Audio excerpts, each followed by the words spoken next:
Hey guys, welcome to the Rachel Cruze Show. So a recent survey found that the average American spends about $314 a month on impulse purchases. Yep. And about 3 in 4 of the survey respondents said that most of their purchases are usually spontaneous.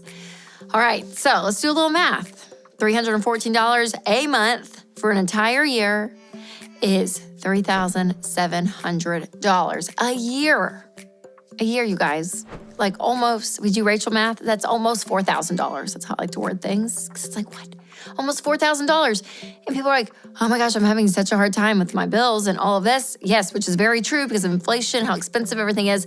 But that's almost $4,000 back in your pocket if you don't impulse buy. And it is so easy to, I know it is. Oh, but man, it hurts the budget. It really does. It hurts your long-term savings goal, but it is so easy to do. You have to be so careful. I mean, it's easy to slip in to this because you see something or you're craving something in the moment, you want it, and you just go and spend and not think twice about it until it's almost $4,000 a year. It's a lot of money. That's a lot of hours that you work. Think about all the hours you work and what you put into your job to make $4,000. And then it's just poof, gone. Just like that. It's gone.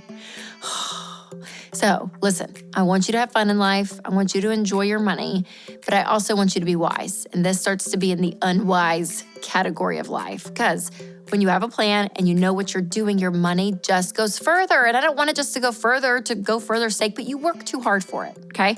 So here are a few ways for you to avoid impulse purchases. Know your impulse spending weak points. What are they? Is it when you're scrolling Instagram? Yep, that's me. Is it just making like small, cheap purchases on things like Target and you're like, oh, it's not a big deal?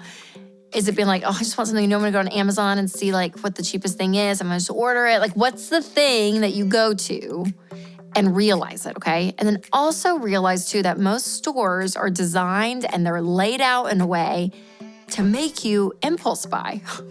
Like truly, when they place products in certain positions on a shelf or by the registers or on the end caps, they know what they're doing because they want you to see and have a visual of something that you thought, I didn't know I needed that.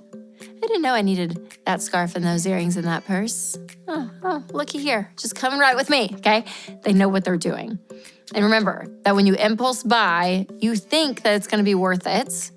And a lot of times in the long run, it's just not. I mean, if you think about the last thing that you bought on impulse because you thought, oh, this is an amazing purchase. It's going to enhance my life. And now you don't use it anymore. It happens all the time. All the time. Okay, I want to take a quick break to tell you about our sponsor. You're watching every cent, but prices keep going up. Did you know that there's a budget-friendly solution to rising healthcare costs that's also biblical? Well, there is, and it's through Christian Healthcare Ministries, America's longest-serving health cost-sharing ministry. Visit chministries.org/Rachel to learn more.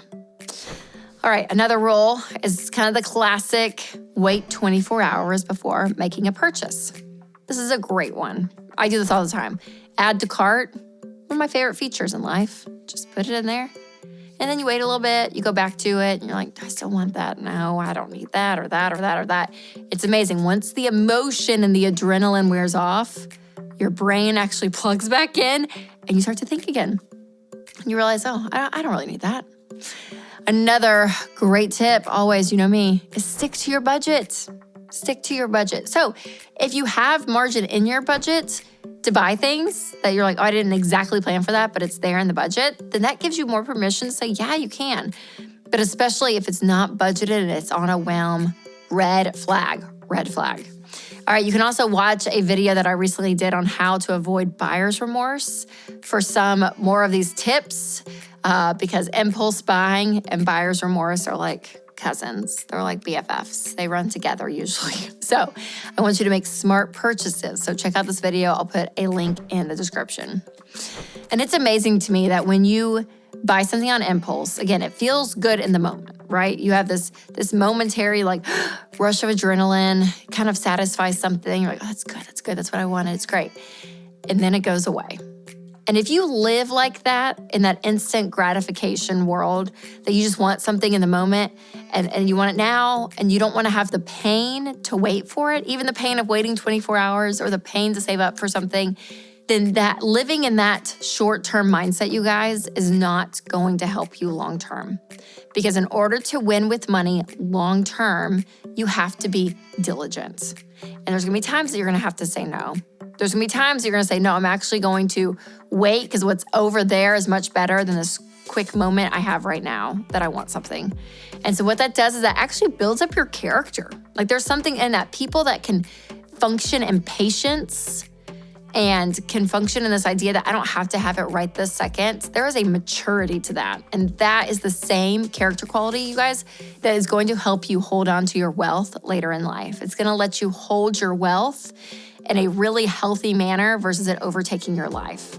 Because again, there's a maturing factor that happens when you delay gratification. So this is a really important thing. So not only tactically, mathematically, financially speaking, is impulse buying not great because you're spending up close to $4,000, but it's also feeding kind of that immature child that we all have. So it's an interesting way to look at it, but it's really true.